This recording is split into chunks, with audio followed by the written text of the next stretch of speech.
ગુજરાતમાં ભાજપે છેલ્લા 27 વર્ષમાં ભ્રષ્ટાચાર કરી ભેગા કરેલા રૂપિયા પેટમાં હાથ નાખીને કઢાવીશું એમ ડીસા જાહેર સભાને સંબોધતા દિલ્હીના મુખ્યમંત્રી અને આમ આદમી પાર્ટીના રાષ્ટ્રીય સંયોજક અરવિંદ કેજરીવાલે જણાવ્યું હતું. કેજરીવાલે ગુજરાતના લોકોને આ વખતે ડબલ એન્જિનની સરકાર નહીં પરંતુ નવા એન્જિનની સરકાર એટલે કે આમ આદમીની પાર્ટીની સરકાર બનાવવા તાકીદ કરી હતી. બનાસકાંઠા ડીસા હવાઈ પિલ્લર મેદાન ખાતે આમ આદમી પાર્ટીની જાહેર સભા યોજાઈ હતી, જેમાં દિલ્હીના મુખ્યમંત્રી અરવિંદ કેજરીવાલ અને પંજાબના મુખ્યમંત્રી ભગવાન ઉપસ્થિત રહી ગુજરાતમાં છેલ્લા 27 વર્ષથી ભાજપના ચાલતા કુશાસન પર પ્રહારો કર્યા હતા. અરવિંદ કેજરીવાલે પોતાના પ્રવચનમાં જણાવ્યું હતું કે આમ આદમીની સરકાર બનશે તો સૌથી પહેલું કામ ગુજરાતમાંથી ભ્રષ્ટાચાર નાબૂદી કરવામાં આવશે. ભાજપે છેલ્લા 27 વર્ષથી અને કોંગ્રેસે 32 વર્ષ સુધી ભ્રષ્ટાચાર સિવાય કોઈ જ કાર્ય કર્યું નથી. આમ આદમીની સરકાર બનશે તો 27 વર્ષમાં કરેલા ભ્રષ્ટાચારના નાણાં પેટમાં હાથ નાખીને પણ કઢાવીશું અને આ નાણાંથી ગુજરાતની પ્રજાને મફત વીજળી, સુંદર આરોગ્યની સેવાઓ અને મહિલાઓને દર માસે 1000 રૂપિયા તેમજ લાખો બેરોજગારોને નોકરીઓ આપવામાં આવશે. આ ઉપરાંત ગુજરાતમાંથી અયોધ્યા રામલલ્લાના દર્શન અર્થે જતા યાત્રિકો માટે મફત યાત્રાની સુવિધા કરવામાં આવશે એમ પણ તેમણે જણાવ્યું હતું. તેમણે આઈબીના રિપોર્ટને ટાંકીને જણાવ્યું હતું કે આઈબીનો રિપોર્ટ પણ ગુજરાતમાં આમ આદમી પાર્ટીની સરકાર આવે તેમ કહે છે, પરંતુ રિપોર્ટમાં પાતળી બહુમતી આવતી હોવાથી ગુજરાતની પ્રજા થોડું જોર લગાવી 150થી વધુ સીટો અપાવે તો સરકારને કામ કરવામાં ખૂબ જ આસાની રહે. તેમણે આમ આદમી પાર્ટીના ગેરંટી કાર્ડ પ્રમાણે તમામ વાયદાઓ પૂર્ણ કરવાનું વચન આપ્યું હતું. पहली बार भ्रष्टाचार मुक्त शासन होगा. गुजरात का एक एक पैसा, सरकार का एक एक पैसा गुजरात के लोगों के भले के ऊपर, आपके बच्चों के ऊपर खर्च होगा. कोई मंत्री चोरी नहीं करेगा, कोई एमएलए चोरी नहीं करेगा, मुख्यमंत्री चोरी नहीं करेगा, और अगर चोरी करेगा तो जेल जाएगा. हमारे वाला भी चोरी करेगा तो जेल जाएगा. अपने वाले को भी नहीं बख्शेंगे, किसी को नहीं बख्शेंगे. कट्टर ईमानदार पार्टी है हमारी. अभी अभी भगवंत मान साहब ने पंजाब में अपने हेल्थ मिनिस्टर को जेल भेजा है. कभी सुना था अपने मिनिस्टर को जेल भेजते? कट्टर ईमानदार पार्टी है, अपने को भी नहीं बख्शेंगे. हमारा बेटा भी अगर गलत काम करेगा, हमारा भाई भी गलत काम करेगा, छोड़ेंगे. भ्रष्टाचार मुक्त शासन देंगे. अभी आप दफ्तर जाते हो, जाति प्रमाण पत्र बनवाने, बिजली कनेक्शन लेने, कुछ भी काम कराने पैसे देने पड़ते हैं. देने पड़ते हैं कि नहीं देने पड़ते? कोई पैसे 15 दिसंबर के बाद कोई पैसे नहीं देने. पंजाब में सारा काम लोगों का बिना रिश्वत के होता है. दिल्ली में सारा काम लोगों का बिना रिश्वत के होता है. गुजरात में 15 दिसंबर के बाद रिश्वत खत्म, भ्रष्टाचार खत्म. जो पैसे मांगेगा, कोई हिम्मत करेगा पैसे मांगने की, वो जेल जाएगा. भ्रष्टाचार खत्म होगा तो खूब पैसा बचेगा. फिर गुजरात सरकार घाटे में नहीं होगी, खूब पैसा होगा, खूब पैसा होगा. આ પ્રસંગે પંજાબના મુખ્યમંત્રી ભગવંત માને પણ ગુજરાતની ભ્રષ્ટાચારી સરકાર દ્વારા પેપર ફોડવાના મામલે સવાલો ઉઠાવી સરકાર સામે આક્ષેપો કર્યા હતા. તેમણે જણાવ્યું હતું કે પંજાબમાં કોઈ પરીક્ષાના પેપર ફૂટતા નથી. દિલ્હીમાં શાંતિપૂર્ણ પરીક્ષાઓ યોજાય છે, પરંતુ ગુજરાતમાં એક પણ પરીક્ષા સીધી રીતે લેવાતી નથી. તેના પેપરો ફૂટે છે અને યુવાનોના, બેરોજગારોના દિલ તૂટે છે. ગઈકાલે ડીસામાં રાજ્યના મુખ્યમંત્રી ભૂપેન્દ્ર પટેલની સભા યોજાઈ હતી, જેના કરતાં પણ 10 ગણી પબ્લિક કેજરીવાલની સભામાં ઉપસ્થિત રહેતા આમ આદમી પાર્ટીમાં નવો જોમ અને જુસ્સો આવ્યો હતો. રિપોર્ટર રાજ ગજ્જર, બનાસકાંઠા. सबसे बड़ी जो पीड़ित हैं, सबसे पीड़ित कौन है? नोटबंदी की महिलाएं, माएं, बहनें. माँ बहनों को ना एक अच्छी आदत होती है, आदत अच्छी है वो, कि वो कई बार अपने पति को बताए बिना कुछ पैसे अलग रख लेती हैं कि इमरजेंसी में काम आ जाएंगे. कभी कोई बच्चे की फीस या कोई आधी रात को कोई बीमारी आ गई, हॉस्पिटल जाना पड़ेगा, रख लेती हैं ऐसे बताए बिना बताए हस्बैंड को, पति को. अब भाई साहब रातों रात नोट बदल दिए. सुबह ना बता सकती हैं ना छुपा सकती हैं. बताती हैं तो झगड़ा होता है, पति कहता कहाँ से आए ये पैसे, नहीं बताती तो कागज बन जाएंगे, बैंक खुद जा नहीं सकती। मैंने जब पंजाब में एक जनसभा में बोल दिया तो मैं जब गाड़ी में बैठने लगा, माए बहनें आई, मेरे सर पे हाथ रख के आशीर्वाद दिया और कहा, बेटा ये नोटबंदी वाली बात बिल्कुल सच्ची है, माइके से बदलवा के लाई है। ये हालत है।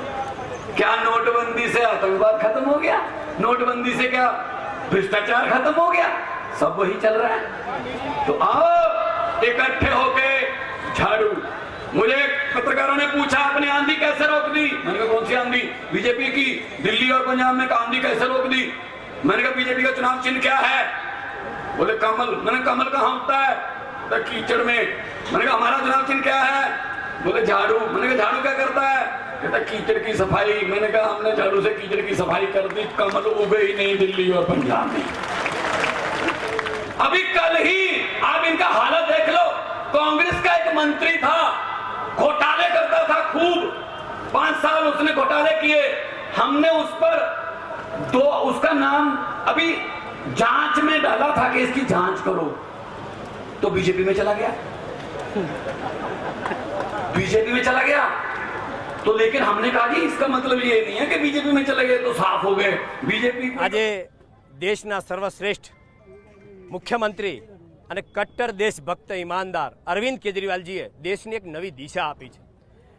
ડૉક્ટર બાબા સાહેબ આંબેડકરજીનું સપનું, ભગતસિંહનું સપનું અરવિંદ કેજરીવાલજી પૂરું કરવા માટે નીકળ્યા છે। શું સપનું હતું કે દરેકને સારામાં સારી મફત શિક્ષણની વ્યવસ્થા મળવી જોઈએ, દરેકને સારામાં સારી આરોગ્યની સુવિધા મળવી જોઈએ, દરેકને સારામાં સારા રોડ, રસ્તા, લાઇટ અને પાણી મળવું જોઈએ।